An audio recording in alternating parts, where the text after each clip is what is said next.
Saya Alifa Nabila Syima dengan akhiran NIM 100 dari kelompok 8, dan di sini saya akan membahas mengenai rasio nilai pasar. Nah, secara sederhana, rasio nilai pasar ini adalah alat untuk melihat bagaimana pandangan para investor di pasar saham terhadap nilai real suatu perusahaan. Nah, lalu membandingkannya dengan apa yang tercatat di laporan akuntansi perusahaan. Nah, mari kita bedah 3 rasio utamanya yang berdasarkan dengan data PT Mayora Tbk dari tahun 2021 sampai dengan tahun 2023. Nah, jadi yang pertama yaitu perhitungan earnings per share atau EPS. Nah, pada tahun 2021 laba bersihnya terdapat sekitar 1,2 triliun dan jumlah lembar saham beredar itu terdapat senilai 22,3 triliun. Nah, sehingga menghasilkan 54,16 triliun. Kemudian pada tahun 2022 laba bersihnya 1,9 triliun dibagi dengan jumlah lembar saham beredar 22,5 triliun, maka menghasilkan 88,11, yang dimana ini menunjukkan kenaikan 62,7%. Kemudian tahun 2023 yaitu laba bersih 3,2 triliun dibagi dengan jumlah lembar saham yang beredar itu 22,3 triliun, maka menghasilkan 145,13 triliun. Nah, angka ini juga menunjukkan kenaikan dari tahun 2022 sebesar 64,7%. Nah, di PT Mayora ini jumlah saham beredarnya tidak berubah selama 3 tahun. Jadi ketika laba bersih Mayora melesat naik dari 1,2 triliun di 2021 menjadi 3,2 triliun di 2023, otomatis nilai EPS-nya ini ikut melonjak drastis. Nah, artinya apa? Nah, di tahun 2021 tiap satu lembar saham hanya menghasilkan laba Rp54, tapi di tahun 2023 satu lembar saham yang sama menghasilkan laba Rp145. Nah, ini membuktikan perusahaan sangat produktif dan makin jago menghasilkan duit atau uang bagi pemegang sahamnya pasca pandemi. Kemudian yang kedua yaitu price to earnings ratio atau rasio harga saham terhadap laba. Nah, ini atau price to earning ratio digunakan investor untuk menilai apakah harga suatu saham itu murah atau mahal jika dibandingkan dengan laba yang dihasilkannya. juga ini menunjukkan berapa tahun waktu yang dibutuhkan untuk balik modal jika keuntungan perusahaan konstan. Nah, perhitungannya itu pada tahun 2021 harga per lembar sahamnya itu senilai 2040 dibagi 53 laba per saham, maka menghasilkan 38,49. Kemudian pada tahun 2022 harga per lembar saham itu 2490 dibagi dengan 87, maka menghasilkan 28,62. Selanjutnya pada tahun 2023 harga per lembar sahamnya itu 2500 dibagi dengan laba per saham 143, maka menghasilkan 17,48 kali.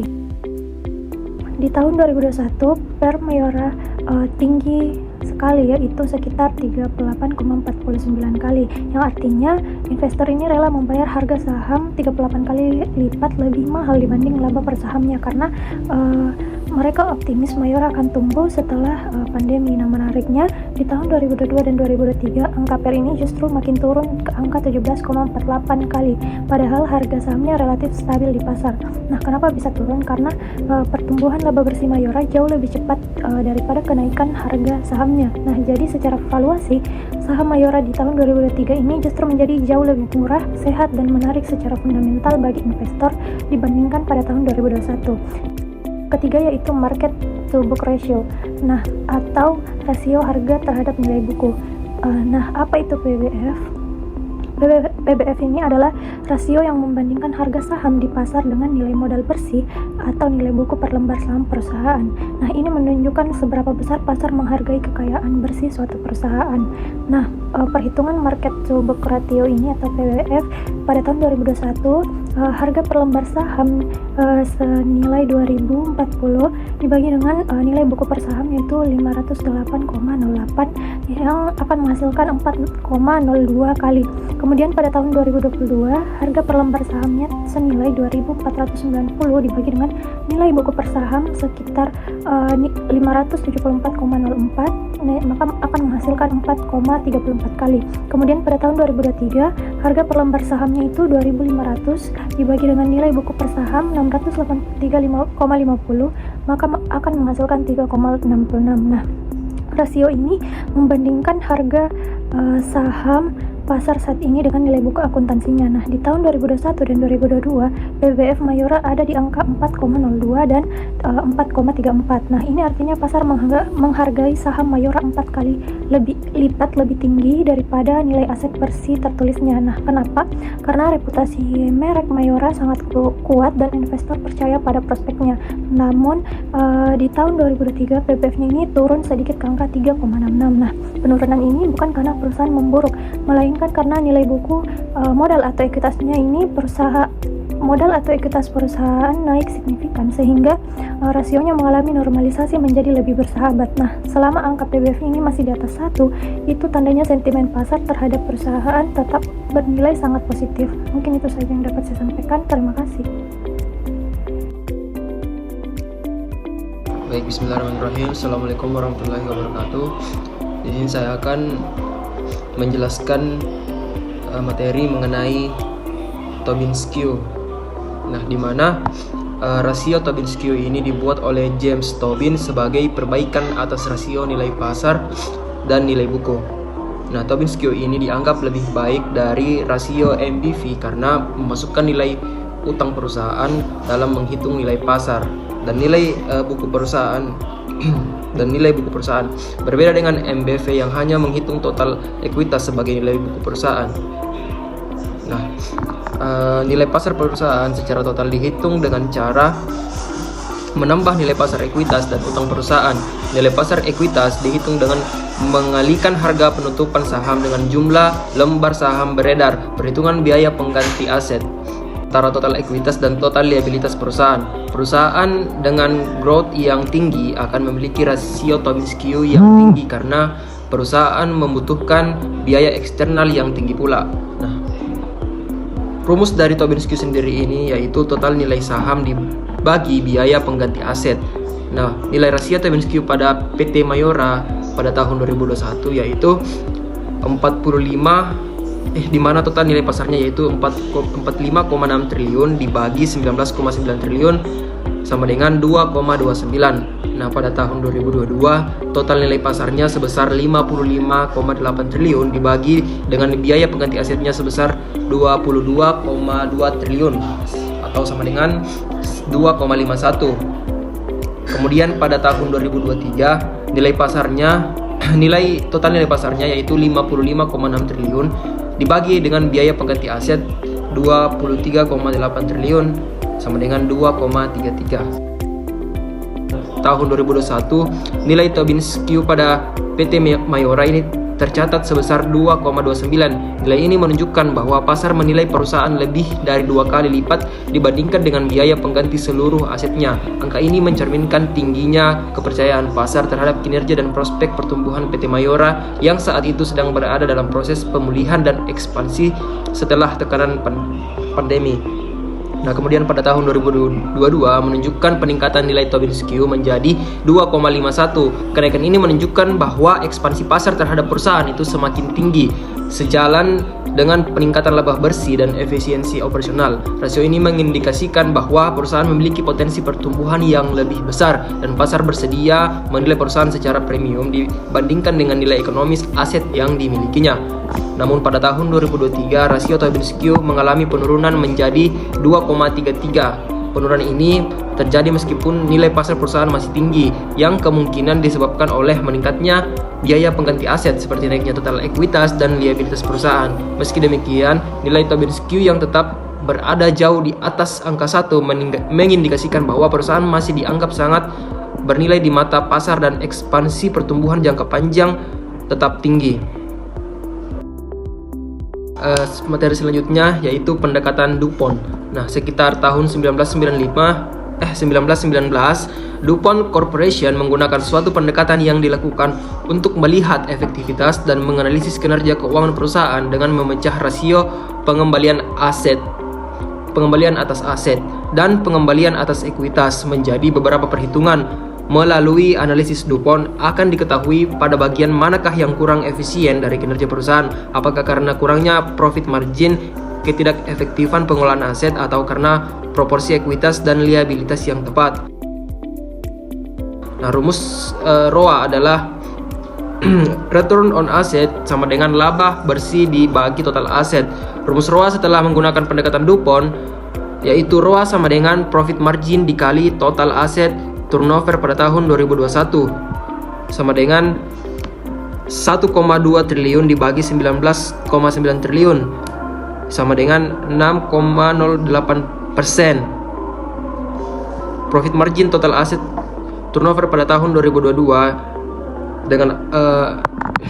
dengan rumus tadi itu sebesar 4,34% dikali 140,10%. Kemudian 2023 yaitu 6,24% dikali 137,68%. Kemudian pada tahun 2023 sebesar 10,31% dikali 1,31%. Sekian ya yang dapat saya sampaikan, kurang dan lebihnya mohon dimaafkan. Assalamualaikum warahmatullahi wabarakatuh.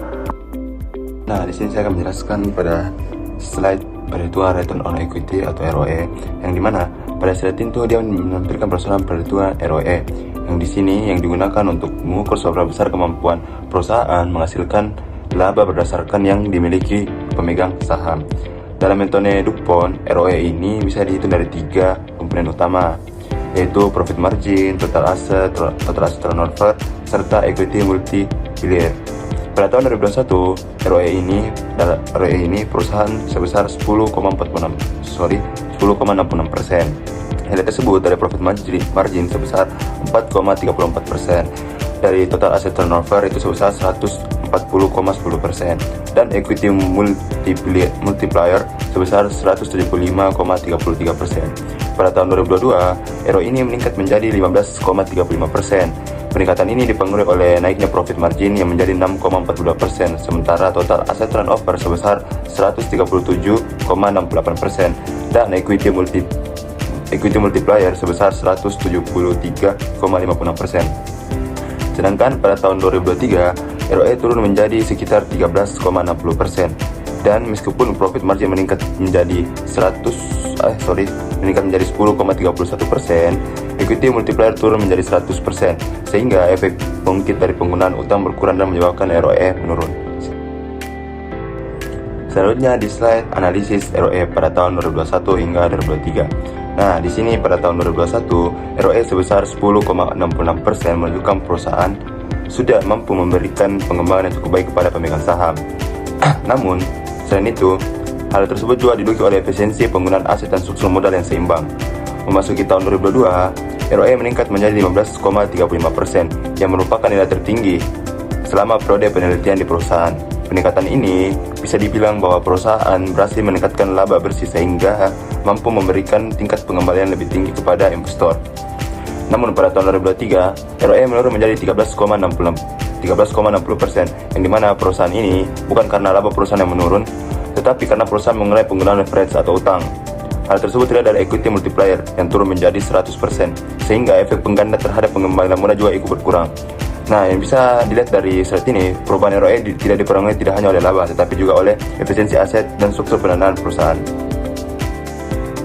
Pada slide tabel perbandingan nilai rasio pasar.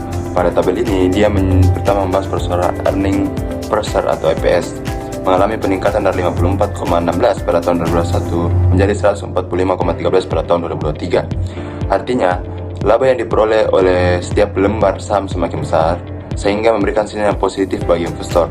Kedua, price to earnings ratio atau PER justru mengalami penurunan dari 38,49 menjadi 17,48. Hal ini menunjukkan bahwa harga saham relatif lebih murah dibandingkan laba, yang dihasilkan oleh perusahaan, sehingga menjadi lebih menarik untuk dipertimbangkan oleh investor. 3. Ada price to book value atau PBV mengalami sedikit fluktuasi. Nilainya tetap berada di atas 1, tapi yang berarti pasar memberikan nilai perusahaan lebih tinggi dibandingkan nilai bukunya. Keempat, ada Tobin Squee juga, dia konsisten berada di atas angka 1. Kondisi menunjukkan bahwa perusahaan masih memiliki prospek pertumbuhan yang baik dan mendapatkan kepercayaan dari pasar. Selanjutnya, tabel perbandingan pendekatan DuPont, yang dimana pada slide ini yang saya menjelaskan persoalan memperlihatkan perbandingan hasil analisis menggunakan pendekatan DuPont, yaitu antara return on asset atau dalam bisa disebut singkatan ROA dan return on equity atau ROE. Tadi sempat kita bahas. ROA mengalami peningkatan dari 10,08% pada tahun 2021 menjadi 8,84% pada tahun 2022 dan meningkat lagi menjadi 13,60% pada tahun 2023. Ini menunjukkan bahwa perusahaan semakin efektif dalam memanfaatkan aset yang dimiliki untuk menghasilkan laba. Sementara itu, ROE meningkat dari 10,66% pada tahun 2021 menjadi 15,35% pada tahun 2022, kemudian sedikit menurun sekitar 13,60% pada tahun 2023. Jika dibandingkan dari kedua hal tersebut, dapat disimpulkan bahwa kemampuan perusahaan dapat menghasilkan laba dari aset terus mengalami peningkatan. Namun dalam pengembaliannya kepada pemegang saham, dia sedikit mengalami penurunan pada tahun terakhir karena perusahaan mengurangi penggunaan utang dalam struktur pendanaannya.